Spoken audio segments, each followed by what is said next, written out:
You ask Tiger to solve. This deals with linear equations with one unknown. The final result is x equals -2. Let's solve it step by step.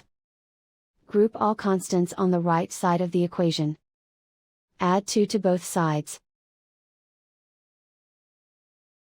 Group like terms. Simplify the arithmetic.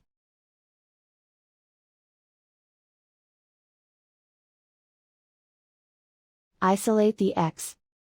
Divide both sides by -6. Cancel out the negatives. Simplify the fraction.